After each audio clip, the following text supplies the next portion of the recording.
Suit round था, वहाँ 4 किस्म के राउंड्स थे। एक इंटरव्यू था जिसमें 5 जजेस बैठे थे, उन्होंने हर एक से बात करी।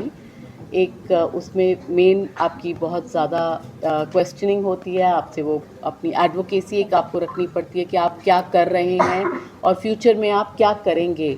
आपकी सिर्फ आउटर ब्यूटी नहीं देखते हैं, एक पर्पस क्या है आपका लाइफ में, वो उनके लिए बहुत मैटर करता है कि आप इस पैजेंट में आ तो गए हैं, अगर आपको मीडिया करता है तो आप क्या कर रहे हैं। तो मेरी एडवोकेसी जो थी सबसे ज़्यादा वो थी कि मैं अंडर सर्व बैकग्राउंड्स की जो लेडीज़ हैं पिछले 25 साल से उनको जॉब रेडी स्किल्स दे रही हूँ अपने इंस्टीट्यूट में, डॉक्टर ओम प्रकाश राय इंस्टीट्यूट पे।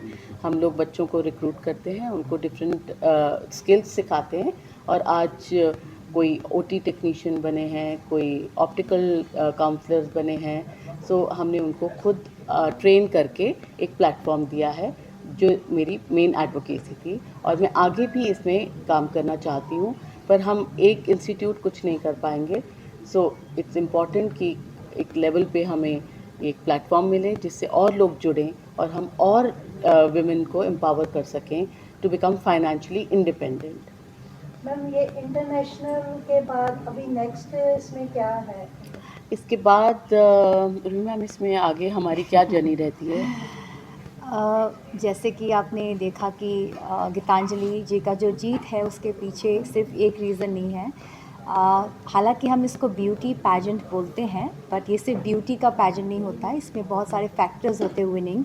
सबसे पहले तो मैं उन घर बैठी हर महिला को इनकी जर्नी से इंस्पायर्ड होने के लिए बोलूँगी कि इन्होंने इस उम्र में जाके साहस किया, अपने कंफर्ट जोन से बाहर जाके compete करने के लिए अपने आप को सरेंडर किया कि हाँ मुझे जज करो, बहुत सारी मेहनत करी। वो एक बहुत बड़ी फैक्टर है कि there is no age to dream.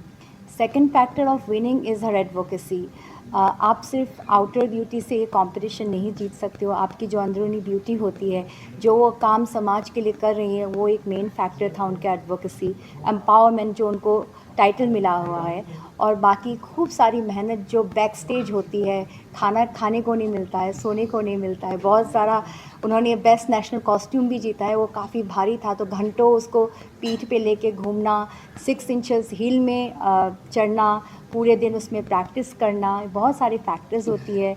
तो जर्नी डेफिनेटली बहुत आगे अच्छी रहेंगी। वो अभी फ़िलहाल आगे कान फिल्म फेस्टिवल में वॉक करेंगी।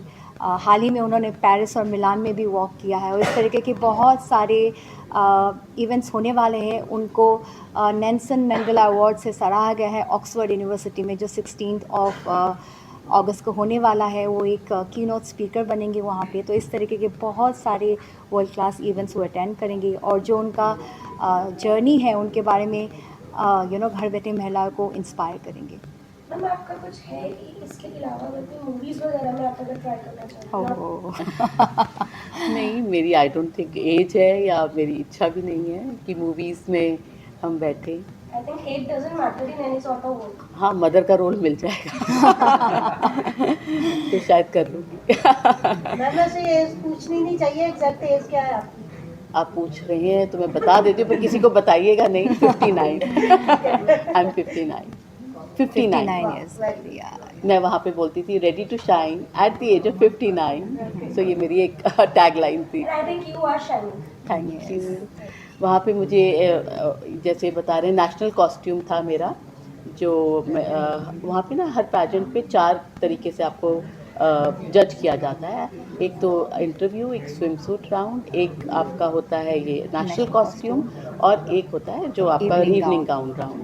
तो नेशनल कॉस्ट्यूम का भी मुझे most Best. Exotic national costume award मिला है। मुझे सब टाइटल में मिसेस एम्पावरमेंट का दिया गया था उनकी तरफ से, और काफ़ी उन्होंने मुझे प्यार दिया। और जो वहाँ के हमारे पैजेंट मेरे मेंटोर, वो वहाँ के डायरेक्टर जो हैं शारन, वो भी बहुत अच्छी लेडी हैं। वो बहुत अच्छा एक काम कर रही हैं फॉर वुमेन एम्पावरमेंट। मैम ये कितने टाइम का आपका में जो आपने प्रेस कॉन्फ्रेंस रखी उसके बारे में बताएंगे।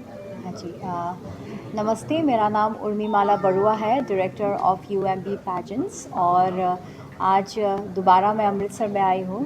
ये दूसरा प्रेस कॉन्फ्रेंस है और इस बार बेहद खुशी का मौका है क्योंकि गीतांजलि ओम प्रकाश ने अमृतसर का नाम रोशन किया है। इंटरनेशनल स्टेज पे विनर बन के आई है मिसेस इंटरनेशनल वर्ल्ड में। सो इसीलिए हम ये प्रेस कॉन्फ्रेंस होस्ट कर रहे हैं कि पूरी जनता को हम बता सकते हैं कि उनकी जर्नी कैसी रही है। का जीता था, मिसेस इंडिया का, उसके बाद अब मिसेस इंटरनेशनल। तो इसमें जो जर्नी होता है इसमें काफ़ी सारी जो होते हैं, वैसे तो आपको कोई प्रॉब्लम्स आनी नहीं चाहिए बट काफ़ी इसमें वो क्या कहते हैं कि मैम कोई चैलेंजेस आपको फेस करने पड़े होंगे, तो कौन कौन से चैलेंजेस थे जो आपने फेस किए? सबसे पहले तो मैं बाबा जी का थैंक यू करती हूँ कि उन्होंने मुझे इस लाइफ बनाया कि मैं ये I was able to go there and win this pageant. It's very humbling, मेरे लिए बहुत शुक्राना है भगवान का कि ये खिताब मिलना मुझे इस एज में। तो thank you to all of you also जिनका हमेशा सपोर्ट रहा है। दूसरा, ये पैजेंट मलेशिया में था, मिसेस इंटरनेशनल वर्ल्ड करके है, जिसमें उनकी 2 कैटेगरीज होती हैं। क्लासिक जिसमें 45 प्लस, और एक मिसेस कैटेगरी का एक पैजेंट होता है जिसमें 40 कंट्रीज़ ने भाग लेना था, पर किसी वॉर के कारण 10 या 12 नहीं आ सकी, बट फिर भी वहाँ 30 के करीब कंट्रीज़ पहुँची थी अपने पार्टिसिपेंट्स के साथ।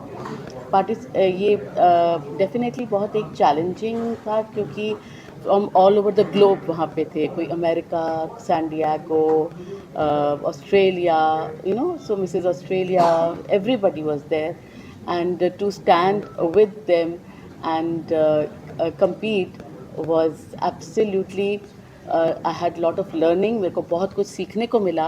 एक अलग पैजेंट एक एक्सपीरियंस था और अल्टीमेटली विनर हुई, तो उससे अच्छी बात क्या हो सकती थी। Ma'am who provoked you for coming in this election? So my daughter-in-law doctor सहर ओम प्रकाश और मैम उर्मी मैम, इन दोनों ने हमने पहले इनका पैजेंट किया था as mother in law, daughter in law and mother, which was we made a world history. And उसके बाद मैं क्योंकि वहाँ पे फर्स्ट रनर अप थी, तो मैम ने मेरा नाम वहाँ इंटरनेशनल लेवल पे सजेस्ट किया और मैं वहाँ गई। काफ़ी तैयारी करनी पड़ी हमें, 4 महीने की। हमने पहले जब से इनका पैजेंट ख़त्म हुआ, साथ ही मेरी तैयारी शुरू हो गई थी। और walk, talk, clothes, you had to be really, you know, up to the mark to be there, and thankfully everything worked out. So both of them have been my inspiration, Seher and Urmina. कुछ